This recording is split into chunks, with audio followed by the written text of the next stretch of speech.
All right, we are live, ladies and gentlemen. It is episode 144 of the MMA Outsiders, a little back to back action. I'm Zam Bando, he's Jack Gold. It is Thursday afternoon on the East Coast and in the Midwest, but if you guys are on Pacific time, it's still the morning for you all. Hope you all are doing well, regardless of where you may be today.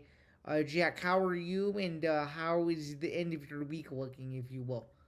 No, it's good, feeling good, looking good. I'm excited for the card on Saturday. Gonna see a couple of my friends tonight and tomorrow. It'll be good. I'm feeling festive. My family put up the Christmas lights, so I went home last night and I was like, wow, felt good. That's awesome. That's something we are behind on, and we'll end up getting it done probably within the next week. But I'm glad your family is ahead on that. But yeah, so excited to be here today. We're gonna preview and pick UFC Qatar. Just as a quick reminder for those of you guys who weren't listening to yesterday's show, we will go over the whole card. We'll go over how our records are going into the last event in November. We'll also go over how we've done this month, and we'll go over how we've done overall. But before we do any of that, a few quick reminders before we get started. Reminder number one is this stream is on playback, as all you guys know. But you can also listen and watch this show really in multiple different forms. You could do so on here by signing up for free. That's playback.tv/ETV network. You can also watch the stream on YouTube. That is youtube.com/ETV network. So for those of you who only care about the YouTube side of things and that's your preferred method, you can do that. You can also catch our streams over on Twitch and Kick. It's the same handle on both at ETV Network. And of course, you can obviously watch or listen to the archives after the fact. So I wanted to get that out of the way first. And the second thing I wanted to get out of the way is, of course, shouting out our commercial sponsor, Novig. Of course, Novig has been a huge help for us. It's allowed us to place wagers in a little bit more of a friendly community type way. So without further ado, here we go. The MMA Outsiders is powered by Novig, America's number one sports prediction market, available right now in 35 states. In exactly 11 days from now, it will no longer be the case in California, but for now, in 35 states, including California, Texas, Florida, Georgia, and New York, on Novig, you're 10 times more likely to win long term compared to a traditional sports book because you're playing against real users and not the house. Sign up today and use the promo code ETV Network, that is ETBNETWRK, for exclusive bonuses. Novig, where fans play smarter. Must be 21 or older to play. Please gamble responsibly. If you have a gambling problem, please call 1-800-GAMBLER. So, Jack, as we begin here, and as I pull up the card and all the particulars, I guess where would you like to begin? Would you like to do an overview of where you and I currently stand, or would you rather go over the card first and then worry about those particulars after going over the card? Let's do a little overview of where we stand so far with 3 cards left in the calendar year. Sure, no problem. Out of the as I get you those numbers, out of all the cards left for the year, where would you rank this one in terms of excitement level, in your opinion? I think it's 2 out of 3. I will say I think all 3 of these last cards are fun. I think they're good cards. But I think the December pay per view is going to be really fun. They always are. I think this is a really exciting card because of the main event, co main event, and it's just kind of stacked with prospects I like. And then that December 13th fight night, it'll be a good time, but I think that's the third of 3. All right, cool. So, just going over a few numbers before we get started. This past week on UFC 322, I beat you out by 2 fights. You went 8-6. I went 10-4. You are still 20 fights above 500 on me, though. So, congratulations. It looks like, barring an epic collapse, you will win the yearly total when we end things on December 13th. Right now, you currently sit my friend at 288, 188-4. So you're exactly 100 fights of 500. So congratulations. I'm not sure if you knew that or not. I And did not know that. That's a pretty good stat. I like that. I'm currently sitting. I'm a little bit below you, but I'm 20 fights back of you. Still above 50% though, so I can't complain. 268, 208, and 4 again after a double digit mark. this past week. And going into the final event of the calendar year, because I have to do this, you are currently sitting at 24-9. And with last week's triumph, I am slowly catching up. I am 17-22 going into the final event and of November. Out of all those numbers I just gave you, anything surprise you or jump out at you or stand out? I didn't know it was 100 fights over 500. I like that. What if before I told you that, if you were to guess how many you were up on me, what would you have? What would you have said? I thought I was up about 10 and I don't know, probably 60 fights above 100. Like I thought I was hitting like a 60, 59, 58% clip, but I like it. Yeah, you're doing really well. I had a few bad cards, so that's why your lead has widened. I've had a few really You had an epic collapse a couple weeks ago. I sure did. I've had a couple, particularly a couple weeks ago on the last Vegas event, and then a couple weeks before that, when they went to Canada, and that card was not a good card for me either. So, um, I'm slowly but surely getting back into the groove. Still doing pretty decent on pay per views, so I can't complain. And we are above 500 in title fights, so I can't complain with that either. And while I have it here, I might as well just tell you because I have it here on main cards for the year. We with one more pay per view to go, I'm 34, 24, and 2 on pay per view main cards for the year. Very So, nice. given how much I've struggled on fight nights, I would take that record in a heartbeat. So, and, and this is not even including my contender series record, which is really good. So when I do the full tally at the end of the year, my record's gonna look a lot better than what it actually is right now. But yeah, that's where we stand with 3 events to go in the year. This one coming up this Saturday. It's the first one ever from Qatar. There was supposed to be an event in Qatar back in the spring. Some relations within the country, let's just call it, postponed that event. So now they've rebooked it, and it's arguably a better card than what the original offering was going to be back in May. What do you think? I mean, this is gonna be a banger. I'm excited. I'm a big fan of the next gen guys. So Shamrock and I can't remember Luke Riley. I wanted to call him Nate Riley. Luke Riley's debut. I'm very excited Yeah, for. yeah, yeah, exactly. There's a bunch of interesting prospects on this card as well, and there's also a bunch of interesting guys who are in title contention who could use some key wins this weekend. But let's get started by looking over this card. Let's talk about the start time of the card though first, because most people don't know this. It's an early start, so we have a 10 a.m. Eastern start for the prelims. It's an early wake up. It's the last early wake up of the year. We promised. There's no I more love the early. early wake ups. I welcome the early wake ups. So it's a 10 a.m. Eastern preliminary card start, and then the main card follows shortly thereafter at 1 p.m. Eastern. You can catch the entire thing on the ESPN app. So it should be a decent card overall. But let's get started. Though we have 14 fights, another batch of 14 fights. That's now a couple weeks in a row that they've stuck with that number, and we even had some late replacements as well that actually may make some of these fights better than what they actually are. So let's start from the bottom of the card as we like to do and work our way to the top of the event. What do you say, Jack? Sounds good to me. All right, so taking a look at the first fight of the night, the first prelim of the card, we have Marek Bulio taking on Denzel Freeman, a battle of the heavyweights, 6-0 versus 6-1. What is your lean in this fight against two guys that are unproven prospects that have a chance to probably make a name for themselves very early on in their professional careers? What do you think? I'm all in on Denzel Freeman. All in. Trains at the Olympic Training Center for Wrestling, elite wrestler, military man, has fought way better competition, and I was there for this fight.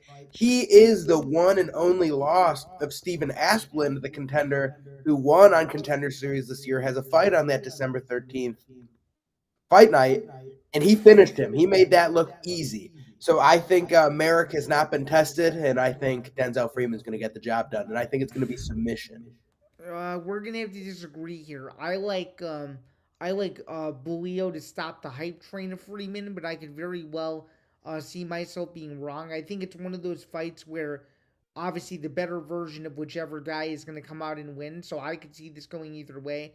But to keep things interesting and to keep things, I guess, light and copacetic, considering your boy over here was cooking last week, we're gonna try to see if we can cook a little more. So we're going opposite. So we disagree on fight number one. Moving over to fight number two, your guy Shamrock making his UFC debut from Octagon, taking on Ruio Olive, who's undefeated, but Shamrock himself, very impressive, 12-1-1 overall. What is your lean on this fight? Oh, God, I love Shamrock. He's so fun. He's so entertaining, but he, I feel, is susceptible to being smushed. You know what I mean? Mm-hmm. I think he's a dangerous grappler. I want the edits. I'm an elite grappler. He's so good. If he gets on Narillo's back, he might be cooked. But I think Narillo's gonna smush him to like a 29-28, 30-27 decision. And I'm gonna be I, banging my head against the wall. I'm going to disagree with you again. I think this is a Shamrock coming out party, and I think it's a highlight reel finish in his UFC debut to show that he should have been signed to the UFC years ago, but they're finally pulling the trigger now. I think it's one of the more exciting debuts of the whole year, so we disagree on the I first hope two I fights, but hope he wins. I know a lot of people do. All right, looking at the next fight, Ryan Loder versus Ismail Nardeev. I feel Ryan Loder's back against the wall, and I think he has a really tough test. What do you think? You skipped one. You skipped Nicholas Dalby versus Sagid Izagakmaev. That is the I'm second looking at the fight of the night. tapology order, my guy. Ooh, the UFC has that as the second fight. Oh, really? Okay. We'll go with your order. We'll go with Okay. your order. It's on the card. Don't worry. They're Don't all worry. on the I know what card. you're. I know what you're talking about because I just looked at this card 10 minutes before we started, so I know. I know it's. I know it's on there. Um, But yeah, so moving right along, using Tapology's order, Loader versus Nardiev, 7-2 versus 24-8. There's a clear experience factor here. And again, as I just alluded to a second ago, I think it's a must win for Loader. How do you see it playing out? I'm so torn on this one because I am just not a Nordiev guy. You know what I mean? Like, I am just not. I'm just not super high on him, and he he gave Young Park a super good fight. Ryan Loder has only been finished in the UFC, I believe. Has he gotten a win? I don't believe so because I was at his fight in Iowa a couple months ago and he did not look good. So, and I'm Well, he pretty beat sure that. Robert Valentin, but it seems like everybody beats Robert Valentin. Wait, was that his last fight or no? No, he beat Valentin on the fight night finale of Tough, Then he lost his next fight, and right? then he fought Bakoyev, Which I was and there now for. it's Yeah, I Nordiev. remember. I think I'm going to pick Nordiev. I'm taking Nordia as well, so that is the first fight we agree on for a change. It's nice to see. So with that being said, moving right along, um, next fight we have is Begset El Makan. I can never pronounce his name. Taking on Ilya. Bekzat Almakan. Yeah, Begset El Makan, 12-2, taking on Ilya Taportia's brother. Who do you got? I see everybody picking Bekzat, and I want to pick Bekzat. But with everybody picking Bekzat, I'm like, I have to pick Topuria, so I'm going to go with Topuria. We disagree. I am also one of those people that's all over Begset, and am very prepared to be wrong. Um, okay, with I'm that. going with what the UFC wants, not what I want. You know what I mean? Oh, so you want to see the narrative played out. I want to see Bekzat chin him. However, I don't think that's going to happen, so I think this is going to be a Topuria decision. All right, fair enough. Okay, moving up along the card as we get deeper and deeper into a kind of a let's just call it a overloaded preliminary card with a lot of interesting prospects. The fight that you wanted to talk about a couple of minutes ago is now present. Abdul Rahman Yakyayev versus Hafio how do you pronounce it? Cerquera, Um Surkera. from what I know. Okay. Regardless, 7-0 versus 11-3 at light heavyweight. The UFC's in desperate need of more light heavyweight contenders. Who do you got in this fight? Lock of the night at minus 1,300, Abdul Rahman Yakyayev. Now, my actual favorite pick of the night, if you're trying to gamble, Yakyayev round one. Surkarev is a victim in the octagon, and Yakyayev dominant in the first round, minus 180. I'm putting a little bit of money on it. Unfortunately, I think you're right with the win, but unfortunately, my guy, I think your bet is going to lose. I think it's going to be more conservative, and I actually think he wins a decision, and I actually think he loses one round and he'll have to come back to win the fight. Dude, I'm telling you, I think it's going to be one of those weird cards where the outcomes you expect may happen regarding who wins the fight, but in the ways in which they happen, it's going to be a strange card. It's the Maybe it's I either could agree with you if it wasn't Cerquera. Cerquera's so bad. He's so bad. well, if he's so bad, why do you think he's still in the UFC then? He shouldn't be in the UFC. He came in at 11-0, and now he's 11-3, all by first round finish. Besides Julius Walker, I guess that was a decision, but still, Ibo Aslan knocked him out in a minute. Ibo Aslan sucks. Oh, I know. I think most of the MMA community knows that. But I don't know. I think he gets the job done. He's also fought nobodies. I like Yakyayev here. Okay.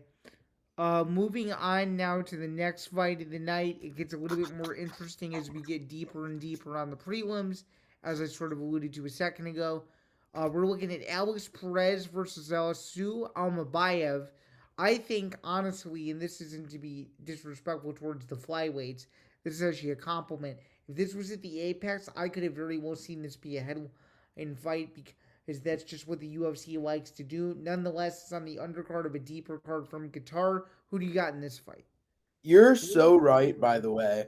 This could be a fight night main event at the Apex, and it's a good fight. Like, I like it. I think it's a fun one, but I'm trusting the V and Almabayev. I think Asu is going to get the decision. Really? Let's see who I have for that fight. I don't remember. Yeah, I have Elma by a decision as well. So we both agree that he'll be able to use his pace and he'll be able to frustrate Perez, and he may even piece him up on the feet a little bit. I actually think the fight's going to be a lot more dominant than people may expect. What do you think? I I don't know. Alex Perez is good. I think it's going to be a close 29-28. I'm happy it's a 3-rounder. Let me tell you that. Split decision or no? What do you think? No, I think it's in Qatar. We'll give him a unanimous. Okay, but you think it's a clear unanimous or one of those controversial bullshit unanimous decisions? Maybe it's a controversial one. I don't know. I think it could be. He'll be a nut hugger a little bit. All right. Just so you know, Dana White is going to be there because he did promise he would not miss the first event in Qatar. So you might get some interesting reactions to some of these decisions, barring what actually happens. So you never know. So some of these foreign guys, if you will, are going to probably need to impress. That way they can be sent to Vegas so they can fight over there too, because that's what they usually like to do. They usually put these guys in other. They'll put them in cards, as you know, in territories where they're close to, and then the ones who are the most impressive usually end up fighting in America shortly thereafter. So Yeah. you know how that goes. So It always ends up that way. all right, moving on to the next fight. We're moving through this card pretty quickly, if I do say so myself. We have Zagid Izagakamayev versus Nicholas Dalby, 22-2 versus 23-6-1. Who do you got in this fight, my friend, at 170 pounds? Dalby coming into this fight is the number 21 ranked welterweight, according to Tapology. Izagakamayev a chance to crack into the rankings. Maybe not with this win, but maybe with a couple more wins. Who do you think wins this potential style points matchup here at 170 pounds? I think I think Isaac Akmayev gets the job done 29-28 decision clear. I think we can be in agreement on that. I took him as well. I don't remember if it was by decision. I'm double checking. I'm pretty sure it was. Yeah, we both agree that he'll and by decision. So we're in alignment on some of these picks. That could maybe mean a good thing or a bad thing. Usually, if you look at the past history of us doing this ever since you started with me, usually when we pick the same guys, we usually don't do as well. But maybe this is one of those cards where fortunes change. I don't know. What do you? If you were to guess with 3 cards to go, if it ends up being that we're in sync on most of these, do you think that's a good sign or a bad sign for an interesting card on Saturday afternoon? I think we're in for an interesting card on Saturday afternoon. I just think it'll be a good time. Mm-hmm. Given that there's not a ton of good college football on until later in the afternoon, I think the UFC could not have asked for a better start time. When do you agree? No, I agree. I'm saying this is gonna be like take it out of here. Everything's gonna be okay. Like we're just chilling. Oh yeah, 100%. All right, the debut everybody's excited about. We're now at that fight, ladies and gentlemen. We waited months for this guy to step into the UFC, undefeated, 11-0 featherweight. Luke Riley draws Bogdan Grad. Main event of the prelims. Do we are we too high on Riley here, or is he going to show that he's finally ready for the big time? What do we think here? People think I don't think Bogdan Grad is all that, okay? I don't think he is either. I think Luke Riley's pretty freaking good. But I I I just I he do gets too. hurt. And I've I seen him and get hurt. what's up? I've seen Luke Riley stumble all over the place, you know what I mean? Mm-hmm. Like ah, it's a hard one. I'm excited. It'll be good. I'm picking Luke Riley, but I'm a little nervous. I'm picking Riley too, and I'm gonna go bold. I actually think Riley finishes Grad. I I think would be pumped. I think he's gonna win in the first round, but that's just me saying that all because I want Riley to go viral on social media afterward because I think he has a chance to be a sensation if done the right way. So and you could Yeah, never he have could he could be massive. and you could never have too many good lighter weight guys. So I think it's very important to mention that. All right, No, let's I move on agree. now to the main card. You have some stuff that's on this main card. If the hardcores are watching this, you guys know this all too well. Let's get started here. Flyweight fight. Horiguchi taking on Tiger Uynbekov. 34 and 5, 17 and 2. This feels like one of those fights where whoever wins could have a chance to have a huge 2026, and the loser could be wondering a lot of questions as to where they stand in what I think is going to end up being a crowded division in the next 6 months. Who do you got in this fight? It is I think I have to pick Tagir by decision, I but am I too. hope Kyoji wins. I am too. I just don't know if Horiguchi has it anymore. What do you think? I don't know if he's got it anymore and Tagir's so long, man. He's so long. I just think it's gonna be a size difference, you know what I mean? You think so? Okay. Yeah, I don't know, man. So we both agree on that fight. Okay. Moving right along now to the last minute replacement.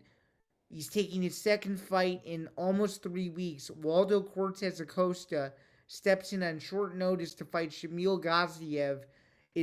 Are we starting the WCA title shot campaign too early, or do you think Gaziev shows that taking a fight on 4 days' notice essentially is a bad idea? He's so boring. I hate Waldo. I know, I know. I hope Gazeev chins him and life could be a dream. Like if Gazeev knocks him out, literally, life will be a dream. We'll start playing in the background and we'll be skipping the cloudy skies of Chicago will open up and it'll be sunny. It'll be beautiful. Do you think he does it, or do you think It's we're gonna gonna be be a in for? stinky decision per usual, but I think Gazeev's gonna get it. Okay, we are both taking Gaziev. I was really nervous about this pick. I wasn't sure if you were gonna fall for the if you were gonna fall over the WCA unofficial Twitter campaign because everybody's hyping him up with only a few days to go. Can you believe it? It's crazy. I'm Gazeev. I'm Gazeev all over. Gazeev's gonna Gazeev all over me, and I can't wait. Okay, do you think it's gonna be as boring as his fight against Rosenstrike or no? God, I hope not. I hope not.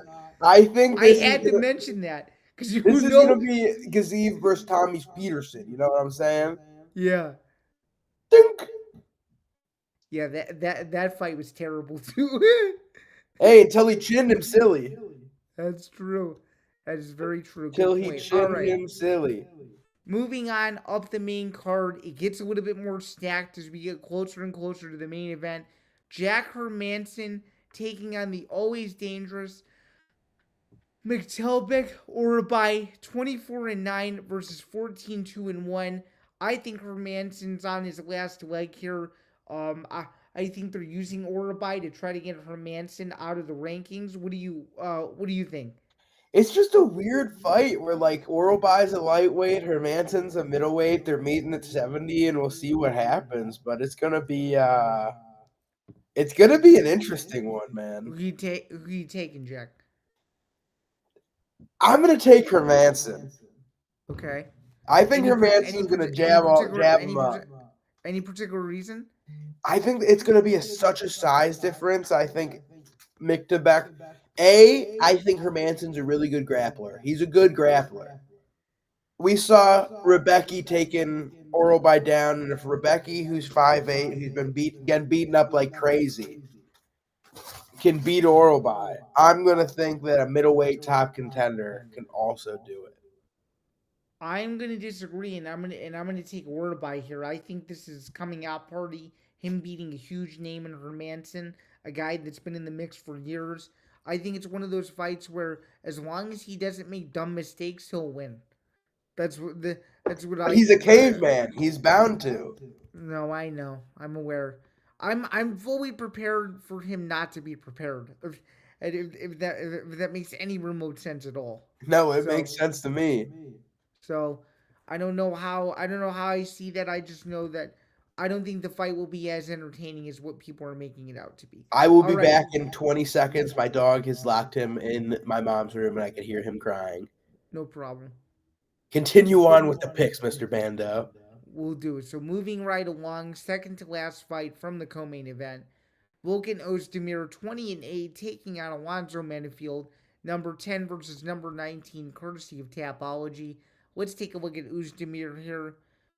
No time as per usual. He's lost his last fight, and he is sitting at 8-7 in the UFC. He had won back-to-back fights, submitting Bogdan Guskov in September 2023, and only fighting twice last year, losing to Johnny Walker, or no, beating Johnny Walker by first round TKO and losing to Carlos Ulberg. Let's take a look at Alonzo Menifield. Menifield has been in the UFC for quite some time now as well. Um, Menifield has won two in a row. Is 10-5-1 in the We're UFC, back. and his last win was against Omar Sy in June earlier this year. Who do we have in this fight?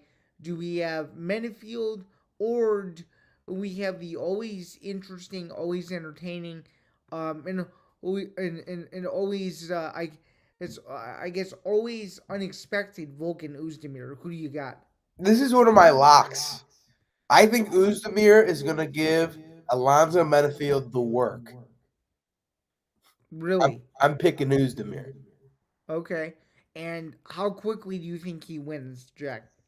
I can honestly see it being a decision. However, I think it's going to go one of two ways. I think either Uzdemir is going to chin him bad in the first round, or Menifield's going to survive an initial like, oh, I'm hurt in the first round, and then it's just going to be like Uzdemir cruising to a decision. I think Ozdemir wins in the second round, but I could see it going either way as well. It should be an interesting fight. All right, co-main event of the evening: former UFC welterweight champion Bilal Muhammad takes on Ian Machado. Gary, we spoke about this fight yesterday. So you and I are already going to disagree. Do you have any other additional reasons as to why you think Machado Gary wins on Saturday afternoon? I love Bilal Muhammad, right? I might Yeah. be one of three people who said that. I just feel like I know his game, and I picked him against JDM, knowing JDM was going to beat him. I picked him against Leon. I knew he was going to win. I've picked him right very well. I think Ian's a bad matchup. I think he's too quick. I think he's too big. I don't know if he's going to knock him out or anything like that, but I think he's not going to be able to get him down. And if he does, he's going to be able to get back up. I think it's going to be it's the king of the decisionator, and I think Ian's a little bit more dangerous. You know what I mean? Yeah, Ian's dangerous, but I think the difference between Muhammad and Gary is that Muhammad has a decade longer of experience than Gary does. He's also a former champion, and just hearing him in Chicago at his fan Q&A, just talking about how motivated he is to regain the title and how he thinks that he fits right in the mix at 170. Like, this is a fight that he needs to win because a lot of people think that Ian Gary still isn't that guy, even though he's clearly showed that he can compete against the best in the world across not one weight division, but two weight divisions, in fact. So I really like Muhammad. And again, I could see Gary knocking him out. But if this gets past the first round, I think it's Muhammad's fight to lose. Well, I'm actually taking Muhammad by decision across 15 minutes. I think my problem with And this then is I like need your and then I need your opinion on his now viral media day moment where he's talking about training partners and comparing them to the Epstein files. he's I have to know I have to know your opinion if that was even remotely warranted in saying it or not because I thought it was really bizarre. I can't defend that. I can't defend that at I all. can't either. Um, That's like the most out of touch thing I've ever heard, man. I don't know what he was saying. He was just trying to make a joke, but it was a bad It joke. was a really bad It, joke. I don't think it was quite as bad as Israel Adesanya's 9/11 jokes. Those were disturbing. Um, but I think I just man, if Bilal wins this, like I know he wants the title back. This dude is gonna have to go through the gauntlet to get to the title. Like if he happens to beat Ian Gary here, you know who his next matchup's gonna be? Who would it be? Michael Morales. You know if he loses to Ian Gary, you know who his next matchup's gonna be? Who's it gonna be? Carlos Prates. They're sending this motherfucker to the wolves. They Yeah, want him out of here. So he'll have to beat Ian Gary, a combination of Carlos Prates or Michael Morales, and probably Kamaru Usman or Jack Della again or yada yada, just a fight for the title. yeah, no kidding. You are not wrong. I think it's an interesting fight. Again, I think it goes one of two ways. It's either a Gary finish or a Muhammad decision. We are a little bit over time, so let's quickly talk about the main event of the evening. Arman Tarzukian trying to prove himself once again that he is still a valuable number one contender in a very deep division, taking on the always entertaining, the always exciting, and the always dangerous Dan, the Hangman Hooker. What do we think of this fight? Do we think this is a all-out war where Dan Hooker shocks the world, or do you think that Arman Tarzukian proves that he still deserves to be the number one contender in arguably the deepest division in all of mixed martial arts, my friend? What do you think? I love Dan Hooker. I love him. I think Arman Sarukian is going to give him like just make it look easy. Okay. And I think it's going to be either first round domination or second or third. Like however long it takes, he will dominate this fight, and that makes me sad. I hope Dan Hooker chins him into oblivion, but I don't think that's going to happen. Yeah, you and I are both in agreement. We are both taking Tarzukian, and I just think essentially having home field advantage too. He's not quite at home as we both know, right? But there's still going to be a contingent of people who are there just to see him fight, and yeah, I think Hooker walking into booze is going to not be a very pretty scene, and that's going to already set the tone for an ugly fight. The only way he makes that fight interesting is if he just goes guns blazing, immediately just starts swinging away as quickly as he can. I think that's the only way he has any hope. What do you think? I think he's got to put the pressure on immediately, but I just don't think he can stop the takedown. Like I think it's been proven that he is not the best ground guy. Like Claudio Puelles, who people think is terrible, he got him down and damn near tapped him out. That was a crazy fight, wasn't it? So it's just like I think Arman's elite. I think if Arman wins this, I want him to fight Ilya in January, and if it's as easy as I think it's going to be, I think that it's going to be an easy turnaround, and Although, that's my hope. although if he's healthy, they'll turn it right around like it's nobody's business. That's my hope. They'll do it, I think. So, overall, though, a pretty solid card. That's going to do it for the full card preview. 14 fights on the docket. Set your alarms that way you don't miss it. And I guess Jack, given that we're on a short week next week, and given that it's Thanksgiving, anything you want to plug for any future episodes over the next few weeks, and maybe tease when we might be doing our end of year award shows? I'm very much looking forward to doing it with you as well in December. Oh, I'm very excited for the end of the year award show. I don't have a lot to tease right now, man. We got some interviews in the works. We got some stuff I'm editing. But other than that, it's just excitement for the end of the year. I'm going to get the awards going, and you'll see who me and Zan pick for our favorite stuff of the year. Yeah, and luckily I have a Google form that we can reference that I've used every year since 2022. So excited to bring those awards back with you as well. Excited to recap the card next week, and just really quick, while we have about 30 seconds to a minute to go, I'll buffer this in because we would be remiss if we didn't briefly mention this. It was made official earlier this morning. And there was another thing made official a couple days ago, but I just wanted to highlight one of them first. The return of Usman Nurmagomedov taking on Alfie Davis in February in Dubai. What are your early thoughts on that, and what are your early thoughts on the PFL beginning of the year schedule? Because it's stacked from January to April, and they're coming back to our neck of the woods. What do you think of the early moves that PFL is making in the John Martin regime? What do you think? I think it's just